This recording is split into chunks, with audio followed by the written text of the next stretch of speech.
The jungle was alive with sounds he had never heard before. Strange birds screeched overhead and unseen creatures rustled in the thick green shadows. Smoke curled into the humid air, rising from the broken wreck of his ship. He stumbled out, his body aching, his hands covered with cuts, and he realized at once that this was no ordinary world. The air itself seemed heavy with power, and the ground shook faintly beneath his boots as if the forest was breathing. He looked back at the twisted metal of his craft and knew he would not be leaving this place anytime soon. He had been trained to expect the worst on strange planets, but nothing prepared him for the sight before him. Tall figures moved between the trees, their skin glowing faint blue in the firelight. They were women, each one armed with a long spear, each one taller than any human he had ever seen. They stepped with quiet confidence, their eyes sharp and watchful, their armor glinting, with golden bone carvings. The way they looked at him was not with surprise, but as if they had been expecting him all along. He forced himself to stand upright, his chest rising and falling with steady breaths, even though every instinct screamed to run. But there was no place to go. The wreck behind him burned. The forest in front of him closed in like a trap. And now, a figure emerged from among the warriors, taller and more commanding than the rest. She carried a spear whose blade glowed faintly with red light, and her crown of braided hair caught the flames behind her. Her beauty was striking, but it was the kind of beauty that carried danger with it, like fire or a storm. She stepped closer, and the warriors around her lowered their heads. He realized at once that she was their leader, their chief. Her eyes locked on him, and for a moment the whole jungle seemed to grow silent. Even the flames behind them hissed quietly, as if they too were waiting. She studied him like a hunter, looking at prey, but there was something more in her gaze, something that made his skin prickle with unease. The human tried to speak, but his voice cracked. He coughed, steadied himself, and finally managed to ask who they were. The chief raised her spear and pointed it at him, not in threat, but like a symbol. Her voice, deep and resonant, rolled through the trees. She spoke in a language that was strange to his ears, yet somehow he understood the meaning. She told him that they had been waiting, not for a ship, not for an intruder, but for him. 2 centuries of waiting, passed down from queen to queen, carried in their chants and remembered in their blood. Her words made no sense to him at first. Why would these alien warriors, hidden on a jungle world far from his home, wait for a human they had never seen? But when she said the next words, his breath caught in his throat. She declared that the hunt was about to begin, and that he was the one chosen to lead it. Around her, the warriors beat their spears against the ground, a deep echo that shook his bones. The firelit sky swirled with smoke and sparks, and the jungle seemed to roar with them. He stood there, still bleeding from the crash, still weak from the fall, but every pair of alien eyes was on him. He had no weapon, no armor, no plan. Yet somehow, by fate or curse, he had become the center of something far larger than himself. The chief's gaze never left him. She looked at him not as a stranger, but as if she had known him her entire life. And in that moment, he realized he was not free. He had stepped into a story that had been waiting for centuries, and there was no turning back. The warriors moved closer, circling him like wolves testing a stranger. Their tall shadows stretched across the burning wreck, their spears shining in the firelight. He stood still, though every instinct screamed to back away. He knew that one wrong step could end his life here. The chief gave a gesture with her hand, and at once the circle froze. They obeyed her without question, waiting for her word. That silence, heavy and commanding, told him how absolute her rule was. She stepped forward again, and this time her voice was clearer, as if the forest itself was shaping the sound so he could understand. She said he had fallen where others had not dared. She said the skies had delivered him, the long-awaited sign. The words were strange, yet heavy with a power he could not deny. His heart pounded, but he forced himself to reply that he was only a pilot, that his crash was an accident, not destiny. The chief only tilted her head, her sharp eyes narrowing, and the women around her murmured as if he had spoken blasphemy. One of the warriors stepped out of the line, tall and strong, her golden armor clinking softly as she pointed her spear at him. Her face was fierce, her eyes burning with challenge. She asked in her language why they should believe this man was the chosen one. Why should they not kill him and let the forest consume his body like all the other intruders before him? Marikam. Tension in the air grew sharp. He could almost feel the heat of their anger pressing in. The chief silenced the challenge with a single motion. She told her people that the blood had marked him already, that his arrival was foretold. He frowned in confusion but then realized she was staring at the cut on his shoulder, a wound from crawling through the wreckage. To him it was only a scrape, but to them it seemed to carry meaning. She raised her spear and drew a symbol in the air, one that glowed faintly as if fire itself bent to her command. The warriors struck their spears against the ground in unison, and the sound rolled like thunder. He wanted to protest, to explain again that he was not who they thought he was, but the chief's gaze held him in place. She told him he had no choice.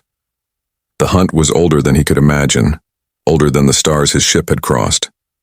It was a trial that demanded blood, strength, and survival. And now, after 200 years, he was the one who must walk it. He shook his head, saying he had no weapon, no understanding of their world. She only smiled faintly, a smile that did not show kindness but certainty. She said that the jungle would test him, and that was weapon enough. Before he could ask more, 2 warriors seized him by the arms. Their strength was frightening, far greater than human. They pulled him forward, dragging him away from the burning wreck and deeper into the thick jungle. He struggled but realized resistance was useless. The chief walked ahead, her tall frame lit by the glow of fire behind her. The rest of the warriors followed, their footsteps like a drumbeat against the earth. He was being led not as a prisoner, but as an offering to something greater.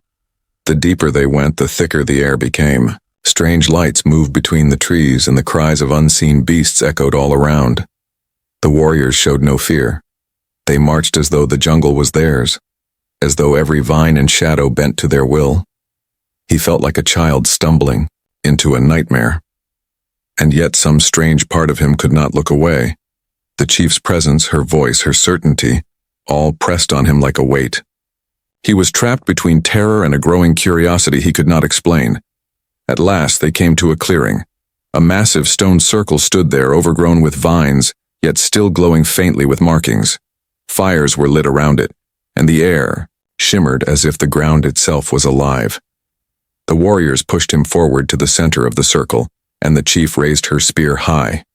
Her voice thundered as she declared that the hunt would begin at dawn. Every warrior cried out in answer, their voices rising into the night like a storm. He stood there alone in the center, his body shaking but his mind burning with questions. He had fallen from the sky by accident, but now the fate of this world pressed against his skin like the fire of their chants. The jungle never slept. Through the night he lay inside the stone circle, his body tense, his eyes wide open. Around him the warriors stood guard like statues, their spears pointed upward, their faces unreadable. Every sound of the forest, the hiss of insects, the roar of distant beasts, the rustle of leaves in the heavy wind, reminded him how alien this place was. He felt small and exposed beneath the tall trees that seemed to stretch forever into the sky. When dawn broke, the chief returned. The light of the rising sun lit her blue skin with a golden glow, making her seem even taller, even more untouchable. She carried her spear in one hand, and in the other she held a bowl carved from some strange black stone. Inside it burned a green flame that gave off no smoke. She stepped into the circle, her gaze locked on him, and the warriors beat their spears against the earth until the ground shook. She spoke words he could not fully understand, but he felt the meaning all the same. This was a rite older than empires, a promise sealed by blood and fire. She told him the hunt was not just survival against beasts or jungle, it was survival against fear itself. Only one who proved stronger than the wild could claim the right to live. Then she lowered the bowl, dipping her finger into the strange fire, and marked his chest with a glowing streak. The heat burned into his skin, making him grit his teeth, but he stayed silent. The warriors shouted as the mark flared bright and then dimmed, leaving behind a faint scar of light across his chest. The chief told him that the jungle would now see him, and that every creature within it would know he had been chosen. She handed him nothing more than a crude spear, the shaft made of dark wood, the tip sharp but uneven. It was more a test than a weapon. He knew this was deliberate. Before he could question, the warriors opened the path out of the circle. They pointed their spears to the trees, signaling him forward. He hesitated. The forest was alive with danger. He could hear something growling faintly somewhere far off. Yet all eyes were on him. The chief's gaze was sharp as steel, daring him to refuse. His legs shook, but he took the first step. The moment he crossed the line of stone, the warriors began to chant. The sound followed him as he moved into the shadows of the trees, fading slowly as the jungle swallowed him whole. For the first time since the crash, he was alone. The air grew thicker, and every sound made his pulse quicken. He held the spear tightly, forcing his eyes to scan every leaf, every movement. A branch cracked somewhere to his left. He turned sharply, but nothing appeared. Then from above came a scream that froze his blood. A creature leapt down, claws glinting, its body covered in scaled armor, its mouth filled with rows of jagged teeth. He stumbled back, raising the spear clumsily, barely in time as the beast lunged. Its weight slammed into him, driving him into the dirt. The smell of its breath was rancid, its strength terrifying. He shoved the spear upward, the sharp tip cutting into its side. The beast roared and thrashed, throwing him aside like a rag doll. His body ached, his chest burned, but he forced himself to get up, clutching the spear again. The creature circled him, its golden eyes locked on him with hunger. He steadied his breath, forcing his mind to clear. He had fought before, on other worlds, but this was different. This was no battlefield with comrades or weapons of fire. This was man against beast. When it lunged again, he sidestepped, jamming the spear deep into its shoulder. The roar shook the trees, but this time he held his ground, twisting the shaft, until the creature finally collapsed in a pool of dark blood. He fell to his knees, gasping for air. His hands trembled, his body weak, but he was alive. For a moment he looked at the dead creature, its size greater than a man, and wondered if this was only the beginning. The jungle was vast, filled with sounds of more predators, and dawn had only just begun. The body of the beast still twitched as the jungle absorbed the sound of its death. He leaned against a tree, his chest heaving, his arms shaking from the fight. Sweat and blood mixed on his skin, and for a moment he thought he might collapse. But then he remembered the eyes of the warriors watching him from the circle, the chief's gaze sharp and unyielding. Failing here meant more than death. It meant proving them right that he was nothing. He forced himself to stand. The forest pressed around him, thick with mist and shadows. Every step was uncertain, every sound a warning. Strange plants glowed, faintly, releasing scents that made him dizzy. Vines twisted like living snakes across the ground, and somewhere in the distance, he heard drums. He could not tell if they were real or only in his mind. He gripped the crude spear tighter, knowing that the jungle itself was testing him just as much as the beasts. Hours passed. He stumbled through streams, climbed over tangled roots, and cut through thick leaves with shaking hands. Hunger gnawed at him, thirst burned his throat, but he pressed on. Then he found the tracks, deep claw marks across the soil, far larger than the first beast. His heart sank. The hunt had only begun, and the jungle was far from finished with him. A rustling came from above, heavy and deliberate. He froze, tilting his head slowly upward. The canopy shifted, and from it dropped another creature. This one larger and faster. Its skin shimmered, changing color to match the leaves, its body built for ambush. It landed with a crash that shook the ground, and its eyes glowed red with hunger. He barely had time to react. The creature lunged, its tail whipping like a blade. He ducked, the strike slicing past his face, and rolled across the dirt. The spear was knocked from his hands, clattering out of reach. Panic surged, but he forced his legs to move, diving, for the weapon as the beast charged again. He grasped the shaft, spinning just in time to drive the tip upward. The point scraped its scales, leaving only a shallow cut. The beast hissed, furious, circling him with predatory grace. This fight was different. The first beast was raw power, but this one was clever. It moved with patience, testing his defenses, darting in and out. He bled from shallow cuts across his arms and shoulders, each strike faster than the last. His vision blurred with exhaustion. If he fell now, it would tear him apart. But then something inside him stirred. A memory of training long ago, his commander's words about fighting smarter, not harder. He steadied his breath, let the beast circle, and watched for rhythm. Every predator, no matter how skilled, repeated movements. He noticed the twitch of its tail before every strike, the pause before its leap. He crouched low, pretending weakness, and when it lunged again, he sidestepped, thrusting the spear with all his strength into the soft flesh beneath its jaw. The creature shrieked, thrashing violently, but this time he did not let go. He drove the spear deeper, holding on as it collapsed to the earth. The ground shook beneath its fall, and finally it lay still. He dropped to his knees, gasping, his arms trembling so badly he could hardly hold the weapon. Yet he had survived. Again. The jungle fell silent for a moment, and then from somewhere distant a sound answered. The roar of something even larger. His stomach twisted. This was no random chain of encounters. The hunt was designed, each trial harder than the last. He stood slowly, wiping blood from his face, and whispered to himself that he would not break. Unseen by him, high above on the cliffs, the chief and her warriors watched. They had followed in silence, keeping their distance, their eyes fixed on his every move. Some nodded with approval, others muttered with doubt. But the chief remained unreadable, her gaze steady. She saw more than survival in him. She saw the beginning of something greater. The roar he had heard was not fading. It grew louder, echoing through the jungle like thunder rolling down mountains.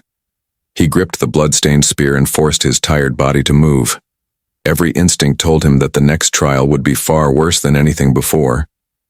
The ground trembled faintly beneath his boots, and the trees swayed as if something massive was pushing through them. He tried to steady his breath. His muscles ached, his wounds stung, and his strength was running thin.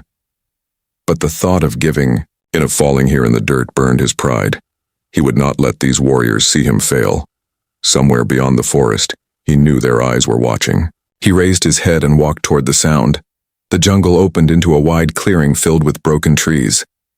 At the center stood a beast, unlike any he had ever seen. Towering over him, its body was covered in thick black scales that shimmered, faintly with heat, as though fire lived beneath its skin. Its head was crowned with horns, and its long arms ended in claws sharp enough to cut stone. The creature roared again, the sound shaking the air, and the ground cracked beneath its weight. Swallowed hard. The spear in his hand felt like a toothpick compared to the monster before him. Running was useless. He knew that if he turned, the beast would crush him in seconds. There was only one path left: fight or die. The creature charged, each step a quake. He leapt aside, the claws tearing through the earth where he had stood. Dust and roots sprayed into the air. He rolled and came up fast, stabbing with the spear, but the tip barely scratched the scales. The beast roared in anger, its tail whipping across the ground and slamming into his side. Pain exploded through his ribs, and he tumbled across the clearing, gasping for breath. He lay still for a moment, fighting the darkness threatening to pull him under, but he forced his body to move, dragging himself upright. His vision blurred, yet his mind sharpened. This beast was not unstoppable. Every armor had its weakness. He remembered how predators always guarded their throats, their joints, the places even scales could not protect. He focused on those small openings as the beast circled again. When it lunged once more, he dodged low, rolling between its legs, and drove the spear upward into the softer flesh near its chest. The weapon sank in only a little before snapping, in half from the force. The beast roared in rage, swinging wildly, nearly crushing him beneath its massive arms. He scrambled away, clutching the broken half of the spear, blood dripping down his arms. He was running out of time. His body was failing, his weapon broken. The beast bellowed, smoke pouring from its nostrils, and lowered its horns for another charge. He steadied himself, staring at the ground. There, half buried beneath roots, he saw jagged stone shards, sharp as blades. An idea flared through his pain-clouded mind. As the beast rushed, he grabbed a stone shard, planting his feet firmly. At the last second, he sidestepped, slamming the shard deep into the beast's unguarded eye. The creature screamed, shaking violently, blood and smoke bursting from the wound. He clung to the shard, driving it deeper, refusing to let go. The monster thrashed, its claws tearing into the ground, until finally it collapsed with a crash that split the clearing in silence. He dropped to the ground, every muscle screaming, his body covered in blood, both his and the beast's. He could hardly breathe, but he was alive. The jungle trembled, and from somewhere beyond the trees came the sound of chanting. It was faint, but he recognized it. The warriors. They had seen. He raised his head toward the sky. For the first time, he understood. This was not just survival. This was a trial meant to break or shape him into something new, and though he had barely survived, he had not broken. The beast's corpse lay sprawled across the clearing, its black blood soaking into the soil. He staggered back, clutching his ribs, barely able to keep himself standing. The broken stone shard slipped from his hand, and for a moment, he thought he would collapse beside the monster. But then he heard the sound again, the steady rhythm of spears striking the earth. From the tree line, the warriors emerged. They came in silence, tall and proud, their armor gleaming in the morning light. They had watched everything, their eyes sharp and unreadable, fixed on him as if measuring his worth. The circle opened, and the chief stepped forward. Her golden spear shone brighter than the rest, and her face was calm, but her gaze burned with fire. She studied the dead beast, then turned her eyes on him. "You live," she said, her voice low but heavy with meaning. And so the hunt continues. He wanted to shout at her, to tell her he was half dead already, that no man could endure more. But his voice caught in his throat. The way she looked at him told him words would mean nothing. Only survival mattered here.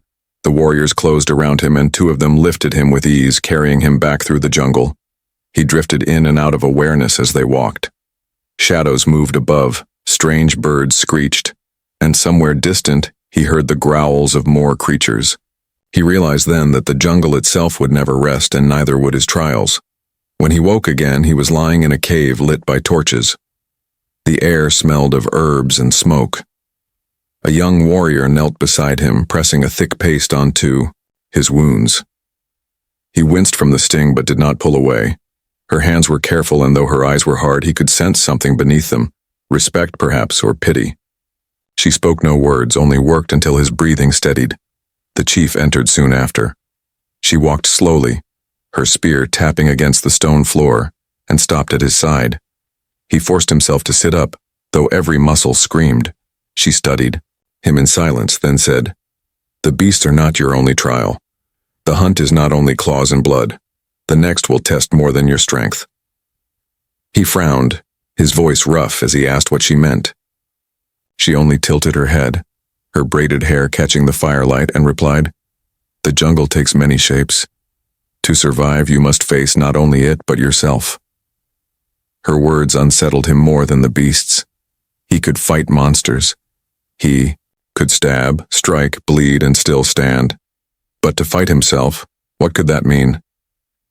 The warriors gave him water, food that tasted bitter but filled his stomach, and then left him alone in the cave. He sat there, staring at the flames, trying to piece together the meaning of this hunt. 200 years, they had said, waiting for him. Why? He was just a man, broken and stranded. How could they believe he was chosen? Sleep came, heavy and restless.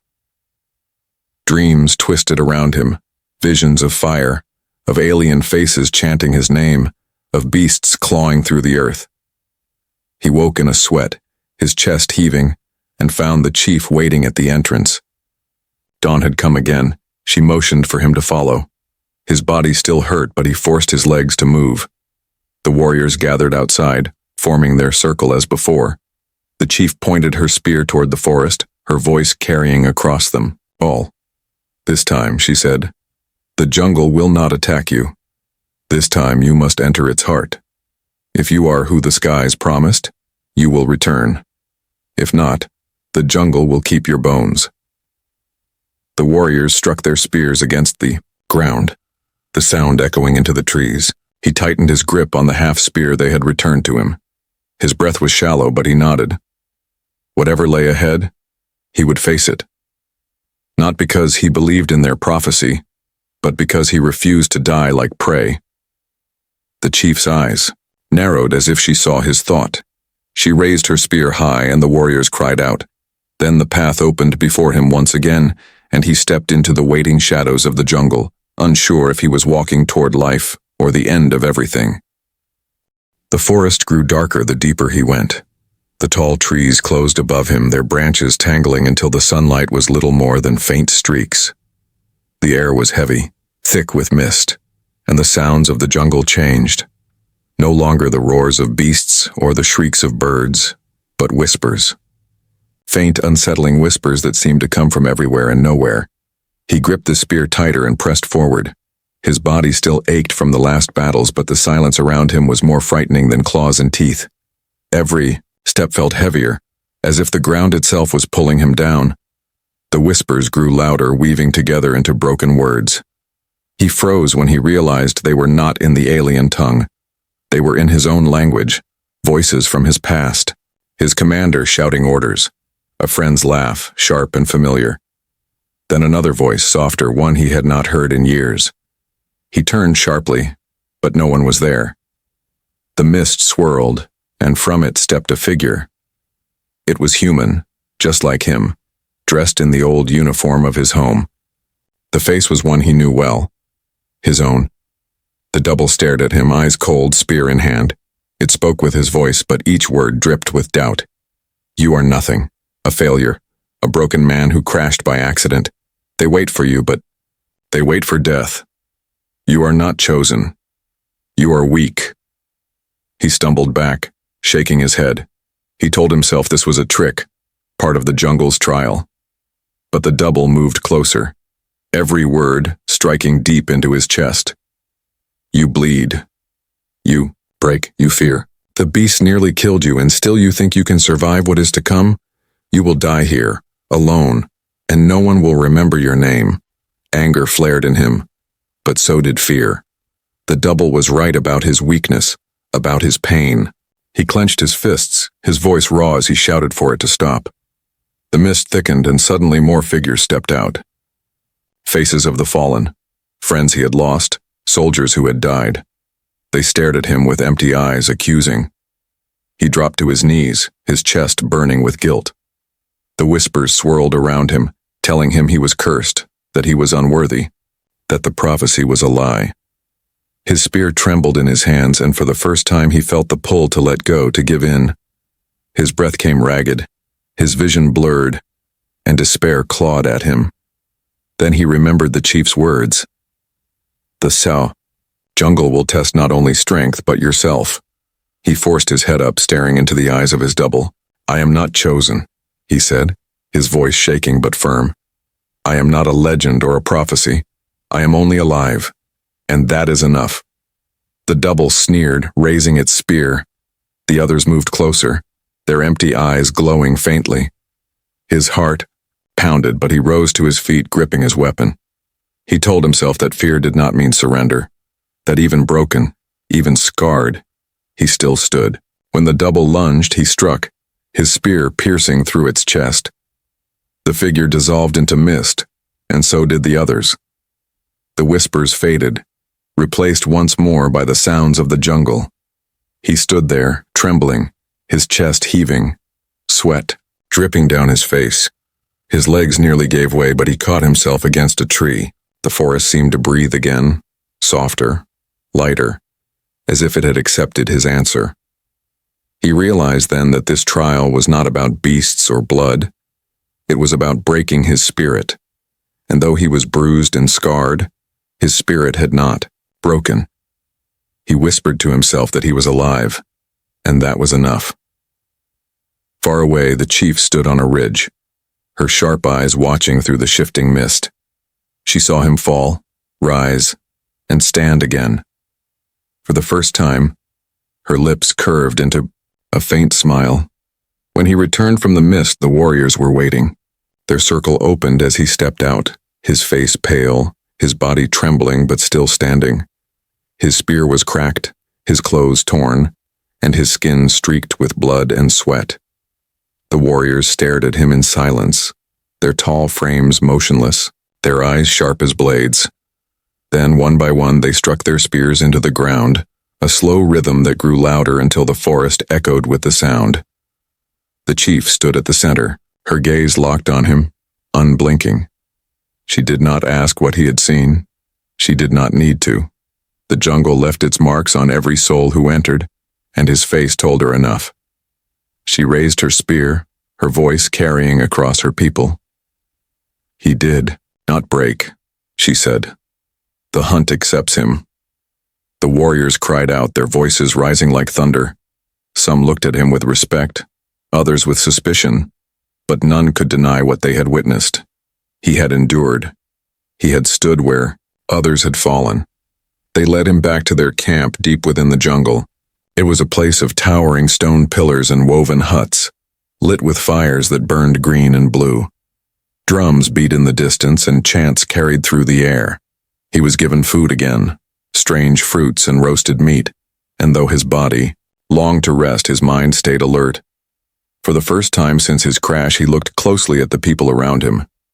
The warriors were not only fierce fighters, they were daughters, sisters, mothers. They trained with spears at dawn, hunted at dusk, and sang songs to the stars at night. Their strength was not only in their weapons, but in their unity. He realized then why the chief's command was absolute.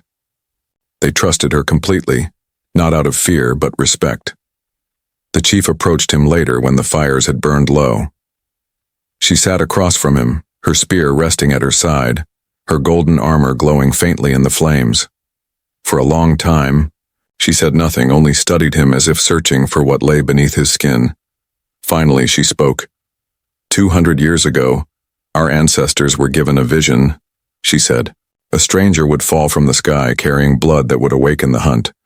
Not to destroy us, but to lead us. We have waited, generation after generation, and now you are here.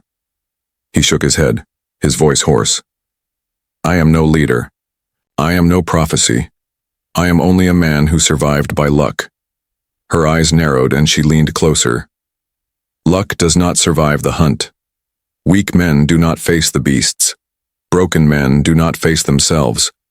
You live because the jungle accepts you. Her certainty unsettled him. He wanted to argue, to deny it all, but part of him could not. The beasts, the visions, the whispers, all of it had felt more than chance. Still, he clenched his fists, muttering that he did not belong here. The chief's gaze softened for the first time. You may not believe now, but the hunt is not finished. One trial remains, and it will decide not only your fate, but ours. Her words echoed through his mind long after she left. He lay awake, staring at the strange stars above the camp, wondering what final trial could possibly be worse than what he had faced.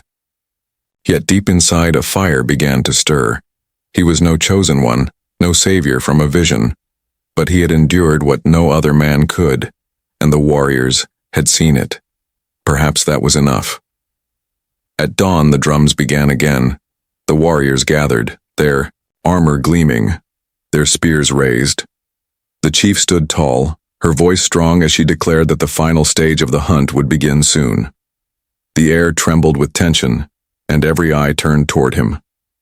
He felt the weight of their stares, the weight of prophecy, the weight of survival.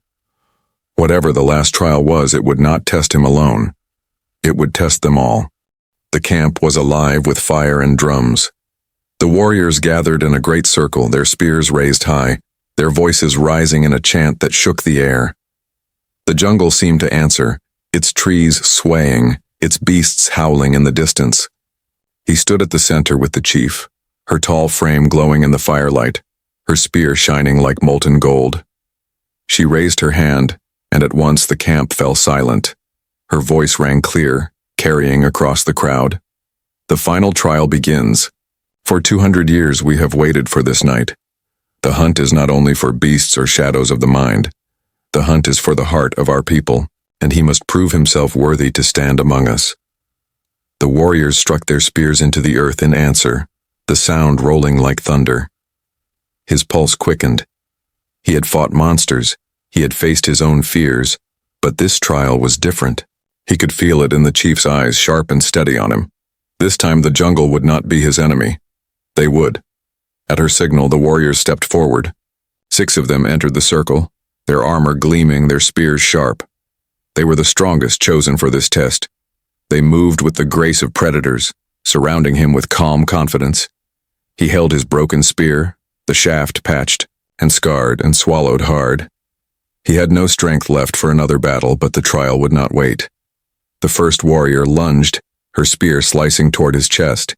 He twisted aside, the tip grazing his skin, and countered with a thrust of his own. She blocked easily, pushing him back with a force that nearly sent him sprawling. The others closed in, their movements fast, their strikes sharp. He fought desperately, parrying blows, ducking and rolling, his body screaming in pain. They did not fight to kill, but to overwhelm. Each strike tested his speed, his focus, his will. He staggered, his breath ragged, sweat stinging his eyes. The circle of warriors pressed tighter, their spears flashing in the firelight. He knew he could not outmatch them with strength. He needed something else. He remembered the beast, the way he had studied its rhythm, its weakness. These warriors moved with patterns too. He forced himself to slow his fear, to watch instead of flailing. He saw it then, the smallest hesitation when they struck together, the moment when one pulled back while another lunged. He waited, holding his ground, and when the moment came, he moved. He ducked beneath one spear, drove his own against the leg of another, and spun with a burst of energy he did not know he still had. The warriors stumbled, their rhythm broken. Gasps rose from the crowd. He pressed forward, not with brute force but with timing, disrupting their unity, forcing them to fight as individuals instead of one. The duel raged on, his body close to breaking. Yet each time he fell he rose again, blood on his skin, fire in his eyes. At last the chief raised her spear, and the warrior stopped. Silence filled the camp once more. He stood in the center, chest heaving, barely able to hold the spear. But he was still standing. The chief's gaze held him for a long moment. Then she turned to her people and lifted her spear high. He has endured the beasts. He has endured himself. He has endured us. The hunt accepts him.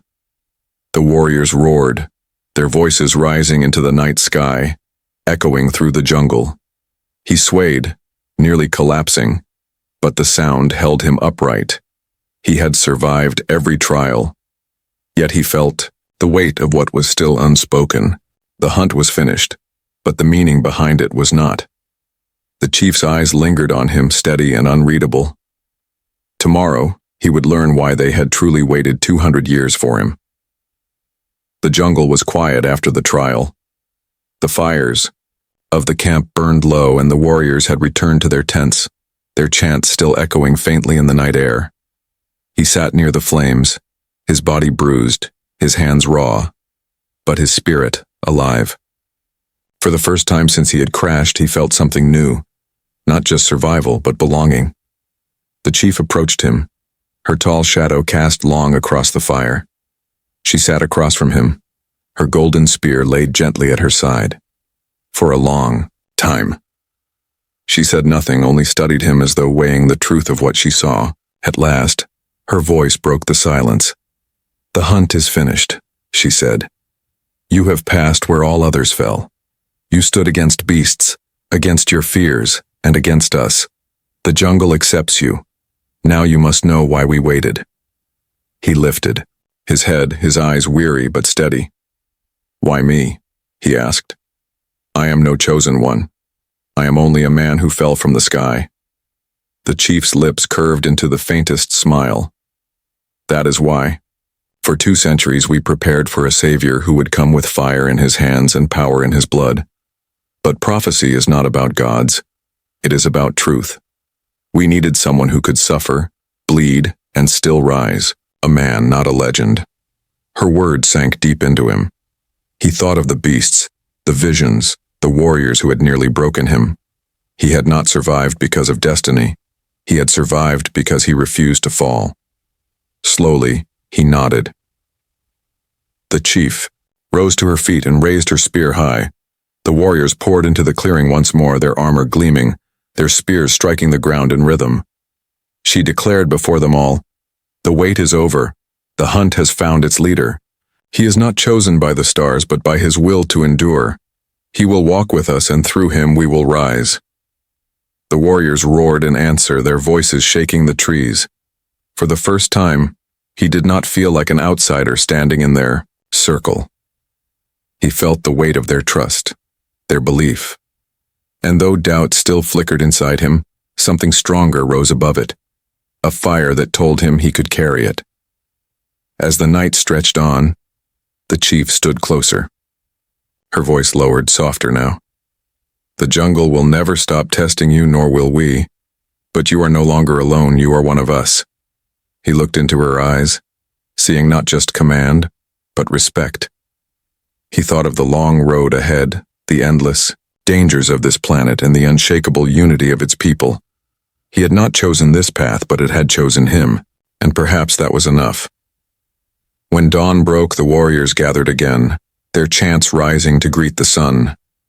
He stood among them, his wounds still fresh, his body still tired, but his spirit burning brighter than ever. The hunt had ended, but a new journey had begun.